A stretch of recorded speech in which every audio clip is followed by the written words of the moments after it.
Gibutyag ni Police Lieutenant Jonathan Tabigue, Officer in Charge sa Talaingod Municipal Police Station MPS, atol sa eksklusibong pakighinabi sa DXDC RMN Davao nga iyang nakumpirma kagahapon, Marso 6, 2026, nga dunay giingong nahitabo nga pangayaw threat sa lugar. Matud pa ni Tabigue na sayran kining human nakipagpulong si Talaingod Municipal Mayor Johnny A. Libayaw sa mga tribal leaders o mga datu sa komunidad.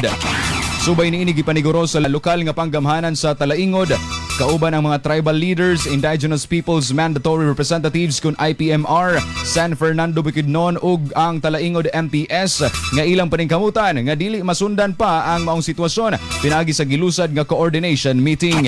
Hugot sab ang ginabuhat nga monitoring ug pagbantay sa area of responsibility sa kapulisan aron masiguro ang kalinaw ug kaluwasan sa tanang residentes o mga bisita sa maong lugar.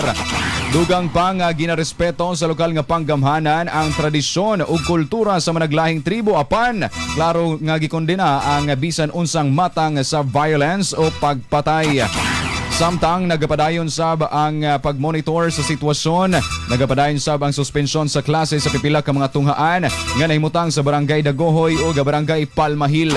Sa karon gitakda sab ang pag-file sa kasong murder pinagi sa regular filing batok sa suspetsado may kalabutan sa insidente.